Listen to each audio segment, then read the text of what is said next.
Good evening. I would like to call the City of Mount Vernon City Council meeting for February 14th, 2024 to order. The time is now 7 o'clock. Would you please stand and join me in the Pledge of Allegiance?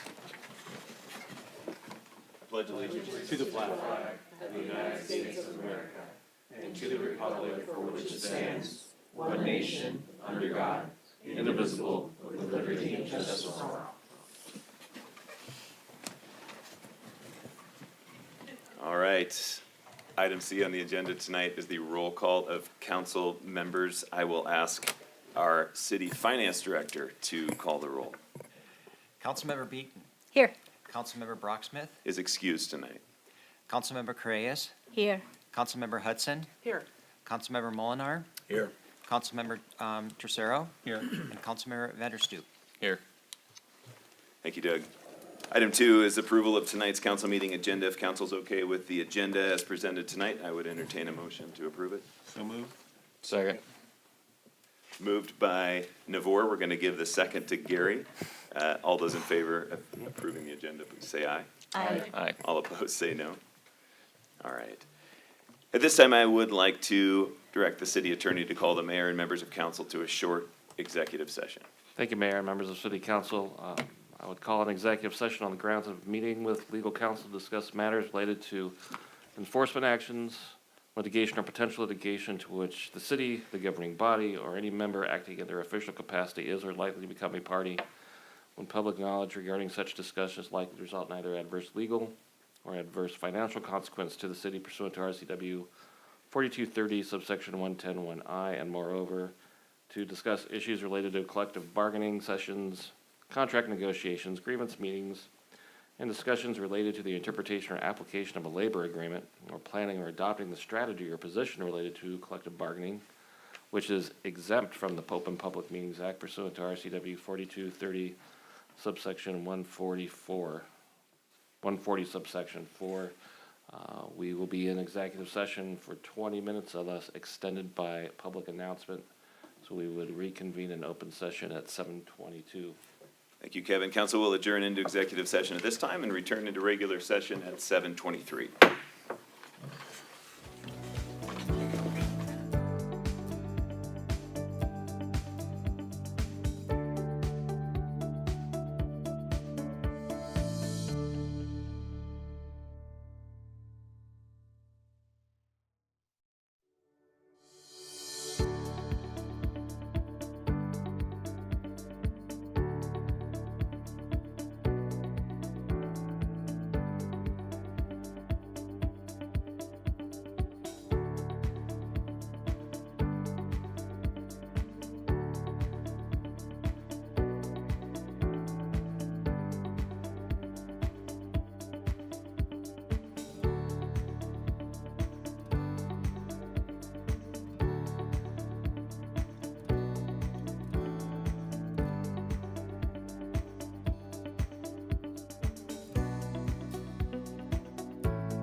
Good evening. I would like to call the City of Mount Vernon City Council meeting for February 14th, 2024 back to order. The time is now 7:23.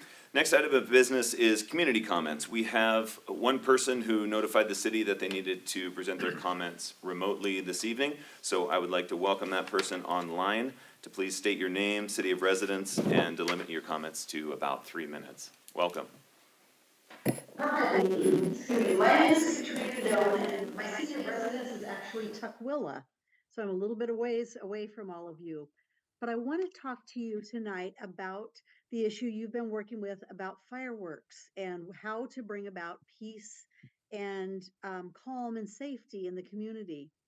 Um, I have that same goal. I have become very passionate about working with cities surrounding this issue, and I want to present some thoughts to consider. I know you already passed an ordinance that'll take effect in 2 years, but there's so much that I'd like to challenge you to think about before we get to that 2 year point. A lot of unintended consequences happen when a ban goes into effect because the most dangerous fireworks, the ones that cause fires and stress and noise that people hate, those are all the worst ones are already banned by the state. Our challenge is that we have tribal land near us, as you probably know, and bans don't ban the illegal fireworks, the things that people can get out in tribal land. They ban the ones that statistics show have the least chance of causing fireworks fires. And so, what often happens in cities, and if I had time, I would love to share some data with you of actual cities who have monitored before and after bans. When a ban goes into effect, it takes away the residents' opportunity to buy items that are shown to very rarely cause those problems. And because we know that a lot of people are going to use fireworks anyway, they go to where it's kind of a free for all and either knowingly or unknowingly bring back the worst ones. It's an unintended consequence. In the city of Eugene, this last year banned fireworks, and after the 4th of July, they published an article talking about the unintended consequences and how the data showed that the fires and the calls for service went up significantly, whereas the city of Springfield, which decided not to ban, saw no increase. The challenge is that there's a disconnect in what bans ban, loud ones, things that fly, and what actually causes the problem. I've, as I've worked with different cities, I've talked about it's like having a concern about yard implements and saying, I hate leaf blower noise, so let's ban lawnmowers. They're in the same category, but they're not the same thing. So by allowing the safer ones, a lot of people use ground-based ones because I've almost never heard people talk about, oh, I hate fountains. I hate the little snakes that grow on the ground. By giving a little and allowing it, you keep most people from going out to the reservation. Not all. You'll always have some people who are going to, what's the biggest boom that I can get? But I just want to challenge you. My goal is the same. I work with cities. I work with cities all over the region. I've become very passionate about this topic, and why that is a long story. I would love to work with you further if you'd ever be interested. Quick story, and then I will let you get on with your meeting. The city of Tukwila, where I live, 2 years ago, I talked to the mayor about it, and he said, Katrina, he said, we've had a 20-year trial of a ban, and we know that hasn't worked. We need to try something different. So they put in a trial of a ground-based fireworks allowance. We call it a modified ban. After the 4th of July season, the police and fire chief did a report to council. They said it was the lowest number of calls for service in over 20 years, no fireworks fires, no fireworks injuries, and the other part that's my passion, $45,000 were raised for nonprofit organizations. It was a win-win-win. They are so positive about it that they've asked me to share that you can reach out to the police chief, Eric Drever, the mayor, Tom McLeod, who was at the time the council president when they passed this legislation, our previous mayor, who was mayor at the time. Have become so passionate about what this has done for the community in terms of safety that they are happy to talk with anybody from any community who would like to talk about it further. So in the next, you have time before your ordinance goes into effect. I would love to engage with you as I have with many, many communities. If any of you want to talk individually, again, the goal is the same: safety, peace, lack of stress, just a different take on it. I would be happy to talk with you. I have lots of articles, lots of data. I absolutely believe in being data driven and not, I have my own emotions about this, but the data speaks volumes. So thank you so much for letting me share. I would love to engage with you further. I think you got an email from me earlier, so you have my email address, and on there is also my phone number. Would love to talk to you at some point. Thanks for caring about your community and caring about this issue. Bye-bye. All right, thanks, Katrina. If there's anyone present in council chambers here tonight that would like to address council, please step up to the podium and state your name, city of residence, and please limit your comments to about 3 minutes. Ed? Hi. Wow, Ed Johnson. I've been going all day, passing out flyers for the American Legion, the stand down that's come up and coming, trying to get the word out a little bit earlier, as well as, well, Mr. Brocksmith ain't here, but I'm also passing out stuff for the salmon barbecue coming up quickly. So, all that comment there, I lived in China for several years, and guess what? I seen little kids with a beer can sized firecracker, and yes, it lifted small cars, and I could feel the percussion 50 yards away, but the parents don't deal with stupid there. So I say start getting some good role models for parents, and we start certifying them or something. But this is just, I can't believe you're talking about fireworks again. When I owned property down the street at 33rd and College Way, this subject came up, and I was against the 12 noon ban. Oh, whatever. Moving on. So I'm actually here tonight, and yes, I have ADD, because I'm a senior, I'm disabled, and I'm on low income. I just got a 10% hike in my residence, and that's down there, President's Suites, I call them, downtown by Draft Picks. And it's incredible, just the things I've witnessed. It's a city problem, it's city people problem. And this, I'm reflecting back, we had property up past Big Lake on Kavanaugh Road for decades. And some people up there said something to me 40 years ago I never believed, and that is Flatlanders and city folk. And what was the other one? There was a third one that she said, and I blew it off. But in fact, there's some truth to that. There's no common sense. There's a very big lack of it. So the dumpsters that we got here today, they're not adequate. And it's interesting that the SCAT station has compactors built into their garbage thing. Yeah, well, that sounds like it might be. Anyways, back to what I was talking about, the 10% increase. I only got a 3.14% increase COLA from the Social Security Disability, and I got a 9.44 increase from the Skagit Housing Authority, which is based on low income. I gave notice. I'm just like, I feel duped. I mean, I've been there for less than, well, end of this month, 1 year. And actually, I didn't move in until March, so it's not quite a year, but it's just ludicrous. I don't understand why now our legislature's got to make a law to top off rent control, even when the low-income people are being attacked. And I feel that it's an attack on Americans, seniors, especially seniors, because we're on a fixed income. They know better. Now, I could understand maybe twice the COLA, which would be pushing it at about 6-some%, but 10%, 9%, no. That's just not right. But it's not going to stop, and we've got other issues with that. As well as, I never did find out who attacked me there at outside Draft Picks, which is really peculiar since there's only about 10 cameras around there. But that's really weird too. And then, the graffiti and everything else that's coming up. This city is not small anymore, as I heard somebody mention earlier, and it's just getting exponentially worse. So when I walk in some of the alleys in downtown, it's horrific. I didn't realize. And then when I go downtown on the Riverwalk and I see graffiti, I report it right away. And fortunately, they're able to attack that and get it off.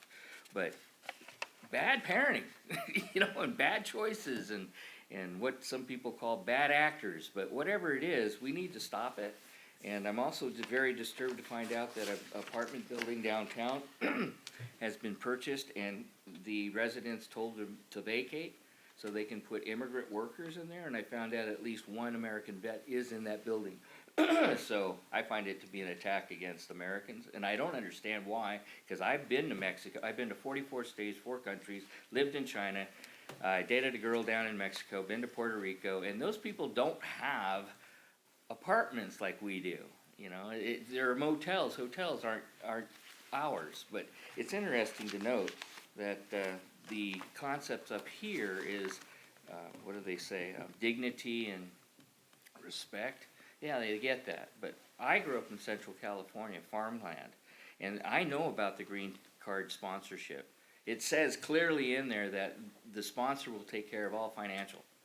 It will not be the burden of the taxpayer. Well, I don't know what the heck happened. And also the Constitution did say, you know, to control the government, but somehow that get turned around too. Any questions? All right. Thanks, Ed. Anyone else that would like to make public comment tonight?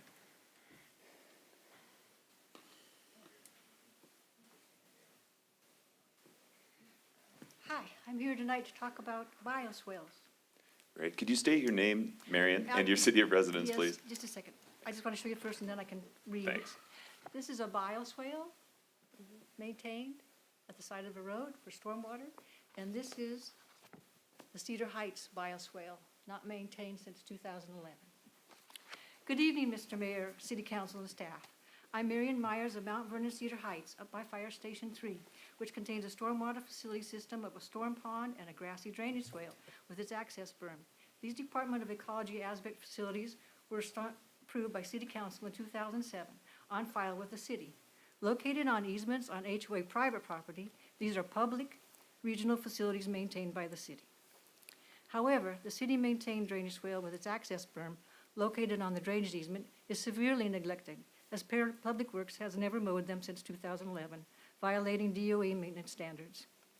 The DOE defines a drainage easement as a legal encumbrance that is placed against a property's title to reserve specified purposes for the users and the beneficiaries of the drainage facilities contained within the boundaries of the easement. In my opinion, the city is denying its full responsibility for the drainage easement facilities to illegally pass the cleanup expenses onto our HOA members, although the city approved the dedication words of storm pond and drainage easement to City of Mount Vernon by acceptance of our plat when it was recorded. Some HOAs do share stated responsibilities, but our regional facilities serve 4 developments and not just us. So per DOE, none of our plat documents states its shared language. Had our HOA been the only private party, the city could not have accepted the unshared maintenance dedication on our plat under the common law, which prevents public lands from being used to benefit private interests. Our 25-foot wide, quarter-mile long easement serves these 3 uses. The drainage easement is for city maintenance of the drainage swale with its access berm. Utilities is for a sanitary sewer, and the public trail is for our HOA's continuously maintained 5-foot wide trail surface located on the berm. The drainage swale conveys polluted runoff to the storm pond.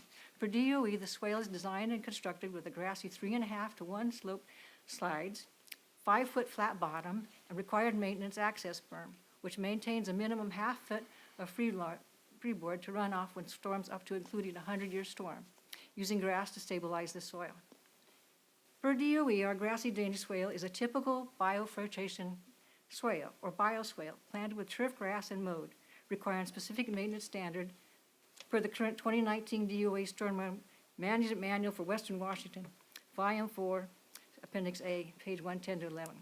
This states to keep the bioswale's grass thick, healthy, and mowed to 3 to 4 inches without leaving grass clippings in the bioswale, while providing sunlight and keeping the water flowing evenly over the entire width of the bioswale with graded slope maintenance.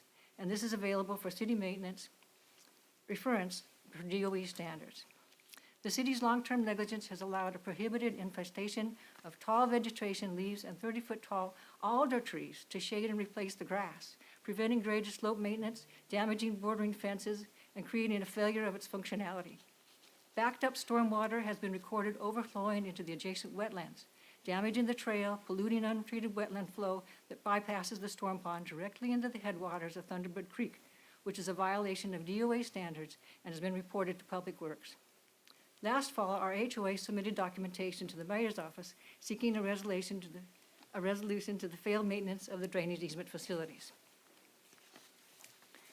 But ignoring our HOA regional status, of no facilities responsibility, the city attorney falsely applied in an over 20 letter that the city had no vegetative maintenance responsibility for the drainage easement because the dedication does not set standards for the swale's maintenance.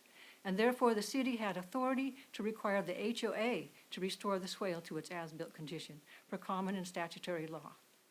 He also falsely attempted to prove an HOA vegetative maintenance responsibility for the drainage easement using a cut and paste of maintenance words out of context from RCCR Section 2.5 easement for utilities and sidewalks at front lot lines, which has nothing to do with the city drainage easement.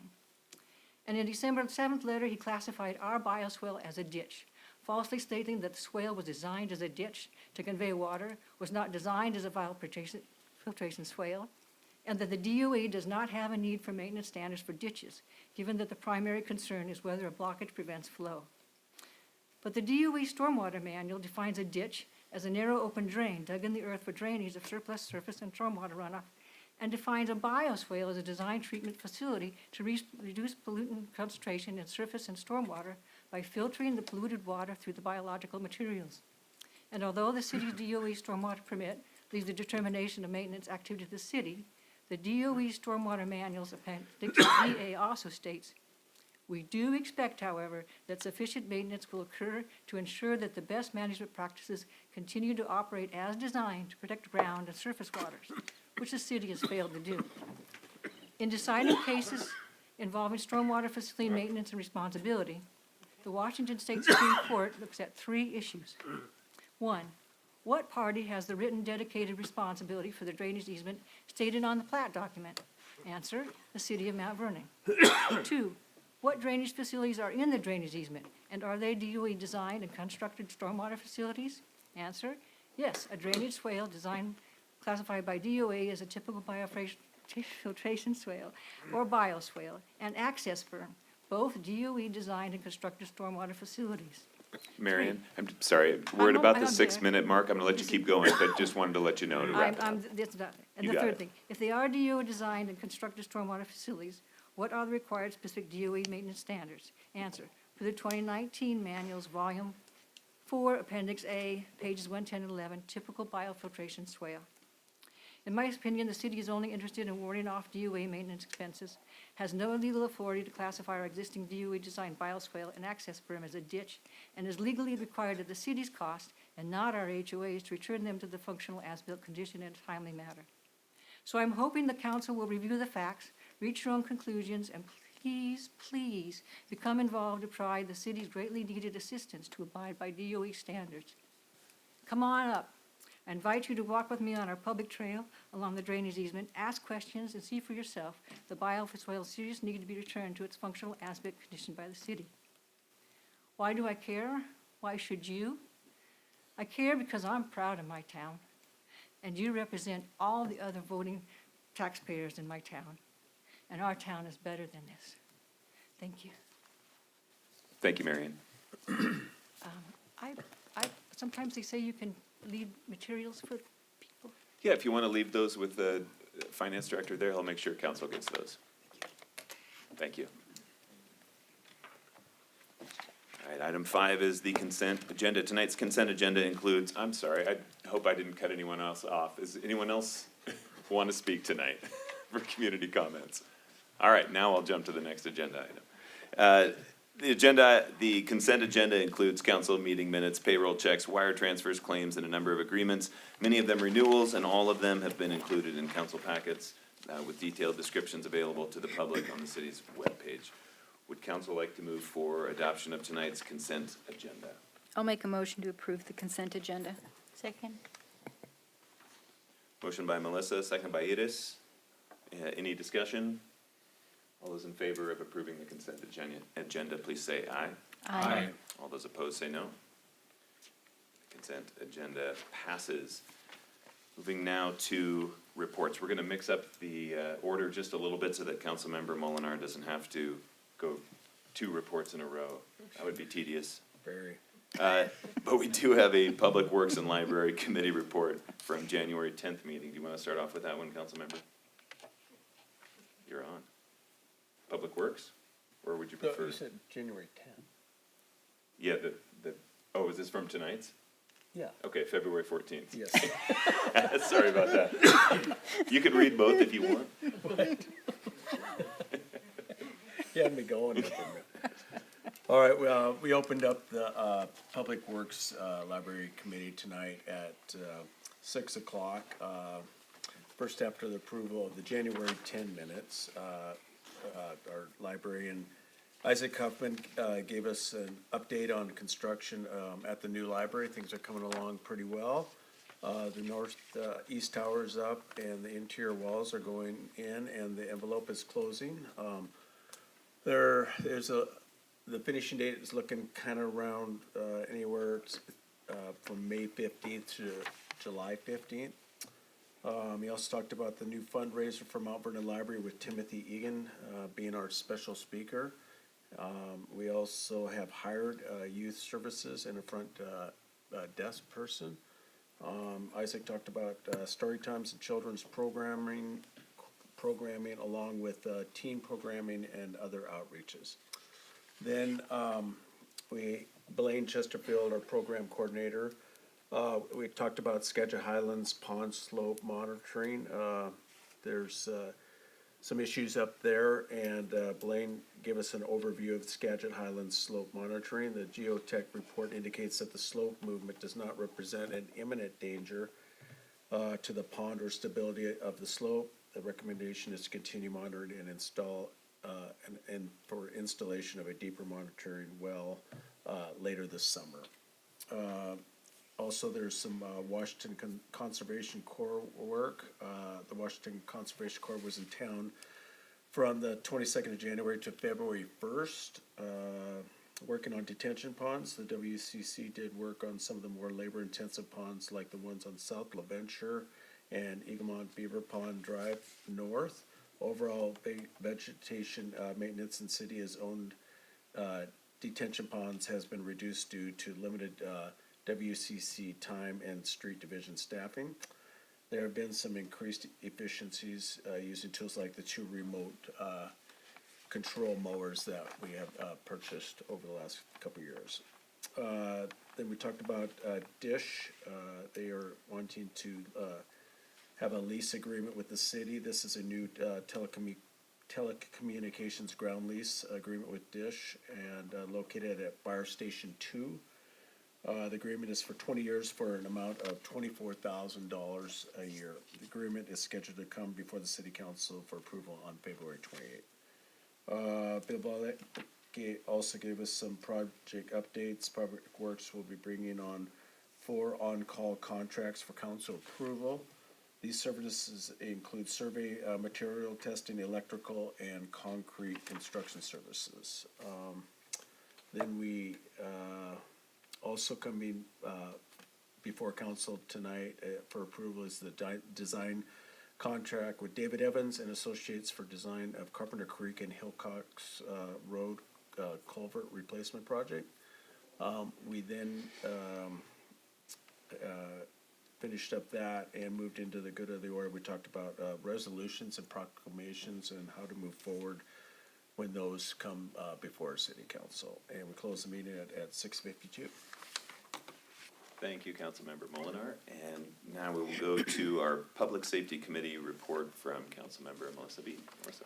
Thank you, Mayor. So Public Safety Committee, we had a meeting in here last Wednesday evening, and first up, we heard from our Human Resources Director, Cater. She discussed the police chief recruitment process and salary.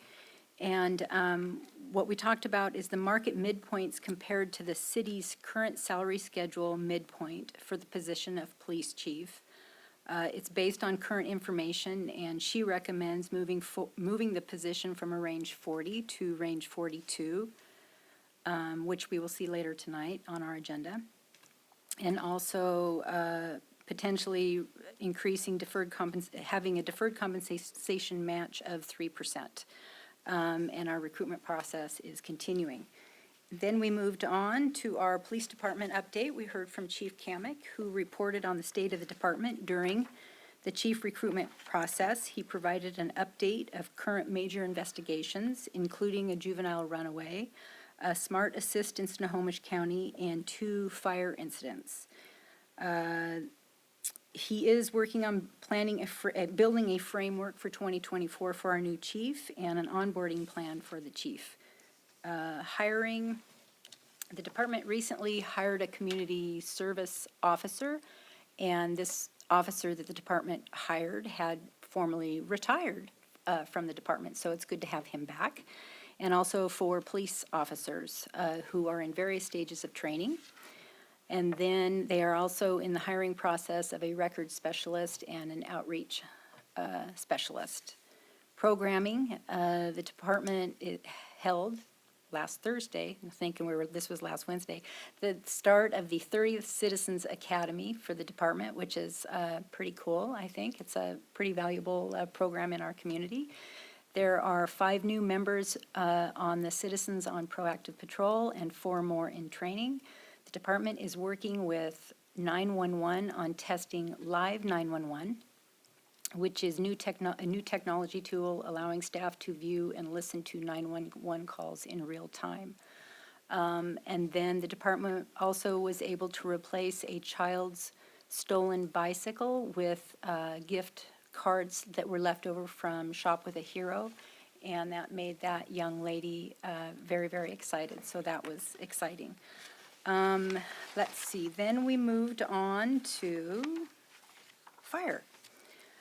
We heard from Chief Bryce, and we received an update on our Fire Station 2 renovation. Work completed to date was reviewed, including site building evaluation, demolition, footings for the addition, and the concrete pad. Next steps include framing, underground work, electrical, plumbing, mechanical.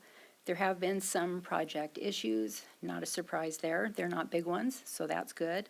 That we're facing some electrical capacity, soil condition issues. The bathrooms weren't in the scope of the project. Mold has been discovered in those bathrooms. There were shower pan issues. They should have been resting on concrete. They were resting on gravel.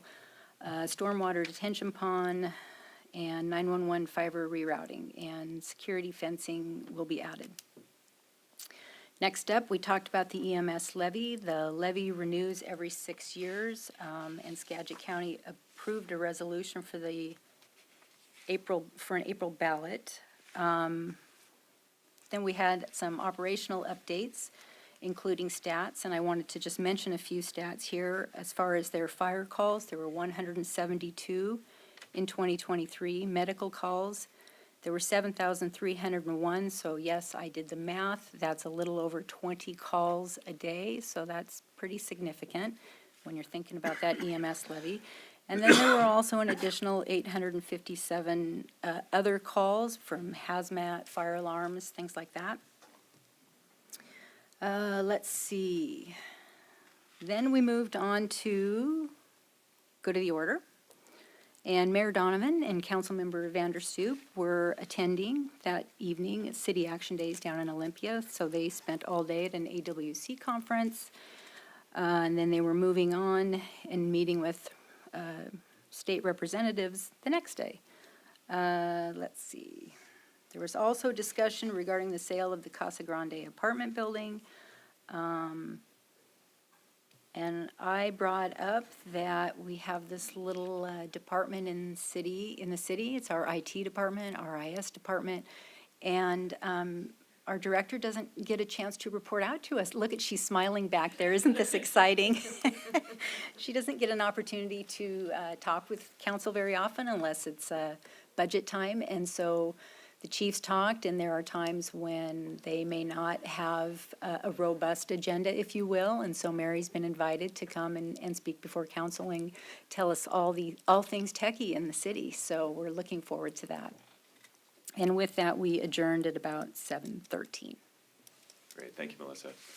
So every once in a while, there is a 5th Wednesday in a month, and on those 5th Wednesdays, City Council has a regularly scheduled meeting. It's called Committee of the Whole, and it's an opportunity for council to address maybe more pressing issues or to dig a little deeper, get a little more in-depth in discussion on topics. So on January 31st, a 5th Wednesday In January, there was a committee of the whole, and Councilmember Gary Molinar has the report for that. I should say Mayor Pro Tem Gary Molinar has the report for that. Well, and then the Mayor Donovan called the meeting to order at 6 o'clock. How's that?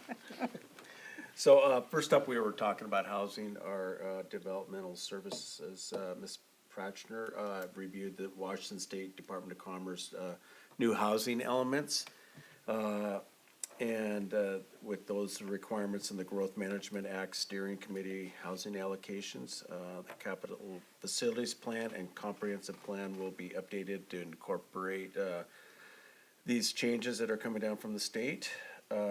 Council and mayor then engaged in a very long discussion about code updates, permits, and developmental fees, housing types, and locations throughout our city, and mixed use options and variances. So a lot of talk about housing. Then we moved to Chief Bryce giving an update on Fire Station 1. Provide a background of the fire station needs assessment, past bond proposals, and renovation of the stations 2 and 3. New strategies for Station 1 replacement, including location, bond options, and the timing of presenting the ballot measures to residents was also discussed. Then Ms. Berner, our Parks Director, discussed the city park system and the challenges that we've had with maintenance, equipment, and funding. Current priorities are maintaining the current parks and connecting residents to the parks and the trails, and volunteer opportunities and reviews of park impact fees were discussed. We then talked about a planning retreat that will be taking place Saturday, February 24th from 9 a.m. to 3 p.m. And we close the meeting around 8:45. All right, thanks, Gary. Item 6B tonight is council member comments. Any council member comments tonight? Yes, Councilmember Beaton. I have a couple. First off, I wanted just to take a moment to acknowledge our police chief. I think he's back there in the corner somewhere. I happen to know that on February 1st of this year, he celebrated 35 years of service to the city of Mount Vernon. So congratulations, Chris. How fortunate are we to have had you all these years. So thank you. And then next, Mayor Donovan had his first mayor's coffee on February 2nd. And Councilmember Carias and I had the privilege to attend, and I think man, you drew in the numbers. It was a packed house. So congratulations. Thought you did a fantastic job. Thank you. And then last but not least, Councilmember Hudson and I will be having a ward meeting coming soon on March 26th from 6 to 7. That's a Tuesday, up at Fire Station 3. And come one, come all. You don't have to live in our ward to attend our ward meeting. We're happy to have a cup of coffee with anyone in the city or not. Come say hi. That's it. Thank you. 6 to Council- 7? 6 to 7. 6 to Yes. 7 o'clock. On which day? March 26th, Fire Station 3, that fabulous new station. Newly renovated station, I should say. Other council member comments tonight? Councilmember Tercero. So on Thursday, I got to participate in the Citizen Academy. I guess I'm the last one of us all to not have gone through that. So I'm really proud to hear that our council is so engaged with our Citizen Academy there. And then the following night, I did my ride-along, because as a part of that Citizen Academy, you do a ride-along with patrol there. And that was just a great opportunity to see them in action and also find out from them on the ground level what they see as the needs for our police department. And I'll just say some of the things that they voiced to me that I would hope would be our priorities going forward. One of the comments was the logjam that seems to occur at our city maintenance. And so getting our fleet through that and servicing our fleet, trying to work in some of the new patrol cars that arrive and are still sitting there at maintenance. I don't know exactly how we, how we resolve that, that issue, but that's certainly something that maybe we look at additional, facilities, additional bays for our city maintenance, additional staff, I'm not quite sure. But, that was just something interesting to hear them, bring up. The other thing that I learned was, we really need to prioritize bringing off additional patrol into our police department. And I'm not trying to suggest that we haven't been trying to do that, but that is a glaring need for a couple of different reasons that were brought up to me. One, by not having additional patrol, it really seems to affect their career path, their ability to move up, move throughout the different positions in our law enforcement, with not being able to necessarily apply for different positions because they're sort of limited to where they're needed there. And the other issue that they brought up was the difficulty with planning vacation. So if we were to find a way to have additional patrol, that certainly is something that would be easier for them to be able to apply for vacation time, which I know that really has to affect morale, as far as their own personal need for vacation time. So that's certainly something that I'd like to see us try to prioritize is filling those additional patrol positions that we need. And now that being said, what I was so impressed with was the fact that they mentioned to me there are other opportunities they could go make more money elsewhere, and that they see this department as having great morale and having great leadership. Thank you, Chief. And so that was encouraging to hear them say that they choose to stay here in Mount Vernon because of our department. And so I was really glad to hear that. But I know that if we don't address some of those issues that I talked about, we risk losing that great morale. And so just throw that out there. Thank you. Other council member comments? Yes. I can make a really quick one. Sure. I've been in Olympia this time, and so I picked up on a couple things that I thought maybe the city would be interested in. Department of Commerce is awarding $85 million towards electric vehicle charging stations. Seems like a lot of those are already slated, but because I'm IBW, I'm going to be trying to be selfish and get some of those here, a little bit late maybe, but the 1 to 3% levy cap is dead. Did not make it across the House of Origin. Depends on how you feel about that, whether or not that's a happy thing or a sad thing. But the homeless support services that was going to backfill is in the governor's budget, so that is moving its way through as a proviso. Okay, thank you. Anyone else? All right, we'll move to item 6C tonight, which is the mayor's report.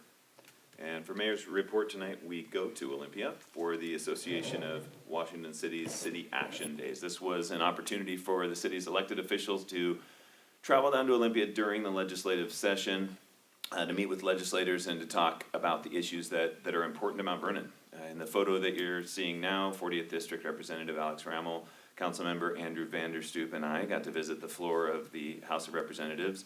We got to see a secret staircase, which was awesome. How am I the shortest person? That never happens. I think it dips right there, but, I was on my tiptoes. In the next photo, Councilmember Vanderstoep and I, seen here apparently debating over what to get for lunch, got to attend a conference for newly elected officials. We also got the opportunity to sit in on a number of informative sessions with other Washington State city elected officials and discuss solutions and issues that impact all of us. So it was an outstanding opportunity, grateful for the chance to go. Hey, Mount Vernon, are you as crazy about stormwater as we are? Each year, the city is required, but we'd probably do it anyway, to hold a public meeting to talk about stormwater management. This year's must-see presentation will take place during the City Council Public Works Committee at 6 p.m. here at the Mount Vernon Police Court campus on March 13th. The city's implementation consultant will be present to answer questions. Bring your own popcorn, and you're going to want to get here early for that one. The seats are going to get scooped up. Jumping now to our Mount Vernon Library Commons update. Take a look at this. This is the ramp going up to the parking levels. All of the brick is continued to be put in place there. Level 2 of that building, you'll notice it's tented as the crews are putting down that traffic coating on the driving surface. That surface that makes it sound like you're peeling out even when you're going 2 miles an hour. It's for safety. And take a look at the next photo from inside the library, which is a pretty cool view.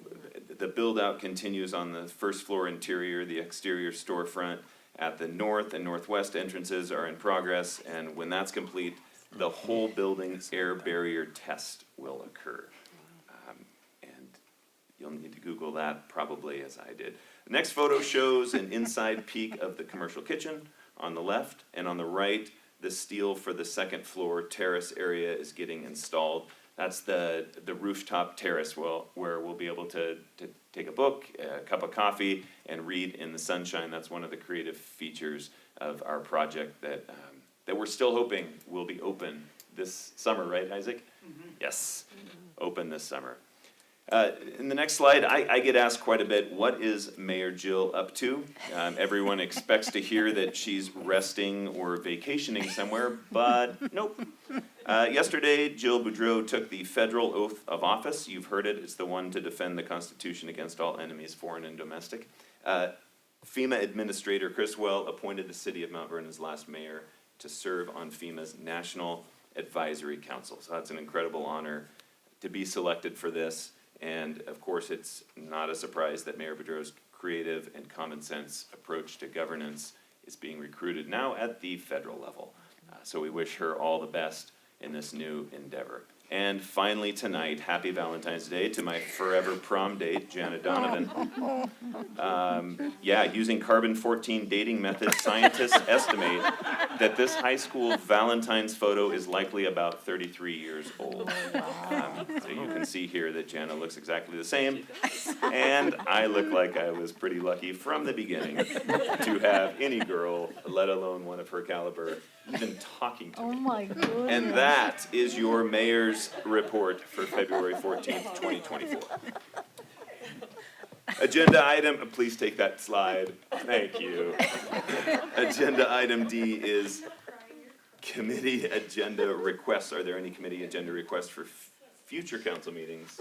Yes, Councilmember Bean. I would like us to bring back around our permitting discussion, our fee discussion in our planning and permitting department.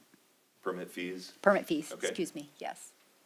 We'll follow up I with you think on that. we started that right before COVID hit, and Yeah. COVID hit. Okay, time again. Other committee agenda requests? I got one just for our meeting, for the retreat. Mm-hmm. Is that a possible, walkthroughs on the library? You'd like to add library walkthrough to it? We can do It it. would be kinda, I don't know, I don't think anybody's been through it, so Okay. it'd be kinda nice to, if possible. I mean, I wouldn't start bringing people in just for that, but Let me see what we can do. Yeah. It's Saturday, so I'm not sure if they'll be able to walk through it. But hey, it's Saturday. Maybe we can just, no, crash the gate. we wouldn't do that. No, We'll go in officially. all right. All right. Other requests? Okay. Item 7 on agenda is new business. Under new business, item A is an agreement with the Washington Trail Association, and our Parks Director, Jennifer Berner, will present that item. Hey, Jennifer. Good evening, Mayor and Council. So this evening, we are bringing before you the agreement with Washington Trails Association. This is a continued partnership with Washington Trails Association. What they do is they bring in volunteer workers, so it's a great way to engage volunteers with a crew that is a trained crew that help maintain our Little Mountain Park with trails. And what they're currently doing is we started with this last year and they got partway through it, and so it's coming back and finishing up the Ridge Trail up on top of Little Mountain to finish out that project up there. I included in the agenda memo, you guys, there was some photos in there, hopefully you had a chance to look at them, of some of their work that they did last year. And so they're gonna continue that, and then once they finish on the Ridge Trail, they'll go back, and there's quite a few social trails that came off of that Ridge Trail that they're gonna go in and make sure that they make those not accessible to the public, and we can keep people on the Ridge Trail going forward. So this agreement, they'll do some work starting here the early part of the season. In the summer, they're usually, WTA goes out into the backwoods, and then we see them again in the fall to finish up their work here at Little Mountain. So what we are asking is for approval of the mayor to enter into an agreement with the Washington Trails Association. And if you have any questions, I'm here to answer those questions for you. Questions for Jennifer? If we don't have any question, I would like to approve the agreement from Washington Trail Association. Second. Motion by Iris and a second by Mary to approve the WTA agreement. All those in favor, please signify by saying aye. Aye. All Aye. opposed, say no. Thank you. Motion passes. Thank you, Jennifer. Item B is related to the City of Mount Vernon Police Chief's salary, and Human Resources Director Aaron Cater will present this item tonight. Hi, Aaron. Good evening, Mayor and council members. I am here tonight recommend an ordinance that addresses the police chief compensation package. We have conducted 2 recruitments for the police chief position. We've received limited applicants. The top candidate in the previous recruitment process withdrew after receiving our job offer, indicating that the salary was a factor. We've reviewed the police chief salaries for comparable and competitive jurisdictions and found that the range was below market.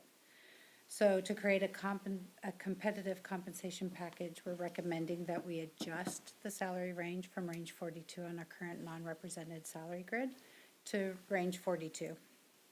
In addition, we're recommending that we implement a 3% deferred compensation match to a 457 plan. Our current represented staff in the police department all have that already.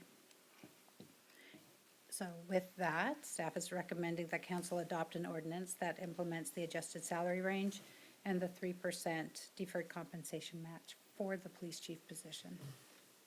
Council's had some time to discuss this in committee, but do you have questions for Aaron at this point?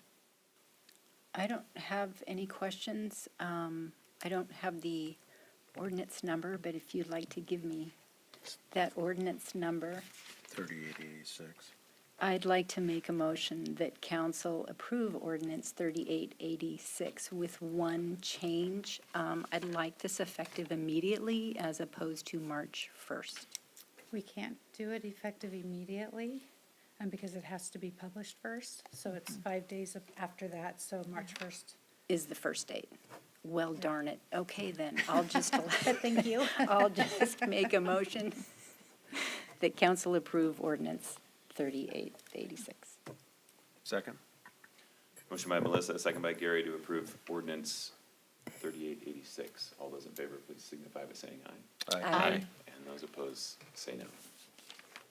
The ordinance passes. Thank you. Thank you, Aaron. Thanks, Aaron. All right, item C is project acceptance for the work performed in the city's 2023 curb ramp project. It looks like Public Works Director Chris Phillips is in the house for this one. Thank you, Mayor. Good evening. Good evening, Council. Staff recommends Council authorize the mayor to accept the work completed by Always Active Services LLC on the 2023 pavement preservation and curb ramp project. 2023 paving project street segments associated with this ramp improvements were along East Division Street, Wall Road to Big Lake Road, Anderson Road, Old Highway 99 to the I-5 Bridge, and then North 18th Street from West Fur to College Way. Physical completion was achieved on the 13th of December, 2023, in accordance with the plans and specifications. Final adjusted project amount was $422,587.06. And again, staff recommends accepting the work performed by Always Active Services LLC for the 2023 paving and curb ramp program. Questions for Director Phillips? If not, I would entertain a motion for project approval. I'd move to approve the curb ramp and paving project from 2023. Second. Motion by Mary, a second by Melissa to approve the project. Any discussion? All those in favor signify by saying aye. Aye. All those opposed, no. And it passes. You staying? Yes, sir. You're staying for the approval of an agreement with E&E Contracting for on-call concrete construction services. Take it away. Yes, sir. So the next three that we actually have are on-call services contracts. I'll read each one of those individually, but just to let you know that all the information that's here, we will stay within the 2024 appropriation that was approved by City Council. Staff recommends Council authorize the mayor to enter into a professional services agreement with E&E Contracting to provide on-call concrete construction services. These will be for damaged sidewalk facilities and spot repairs. Annual budget for this will be $50,000. The city received bids from general level of time and material effort from 5 firms, and E&E Contracting submitted the lowest responsive bid.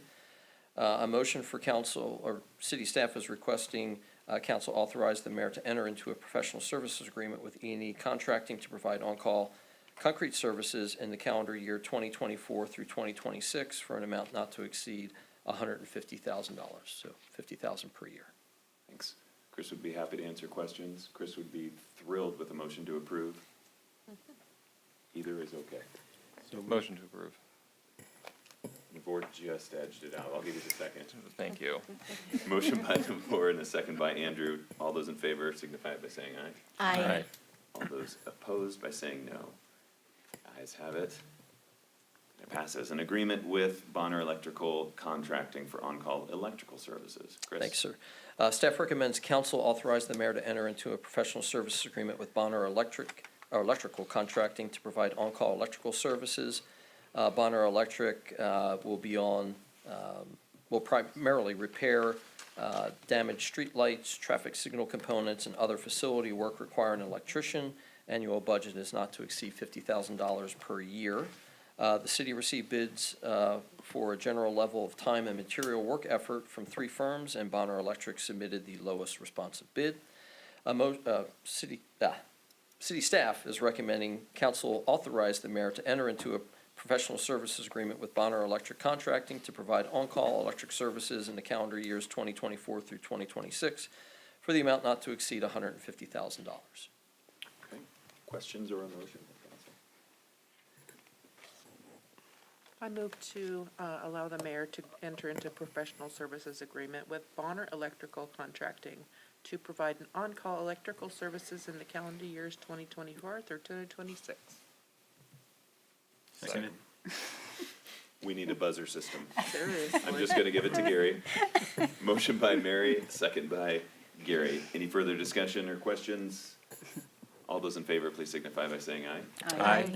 All those opposed, say no. All right. Approval of the agreement passes. And Chris, close us out here. Item F is an agreement with David Evans and Associates for the design of the Carpenter Creek Hickox Road Fish Passage Improvement Project. Thank you, Mayor. Staff recommends council authorize the mayor to enter into a professional service agreement with David Evans and Associates to provide engineering design services for the Carpenter Creek Hickox Road Fish Passage Improvement Project. DA will provide engineering and technical services for a culvert replacement project at the Hickox Road crossing of Carpenter Creek.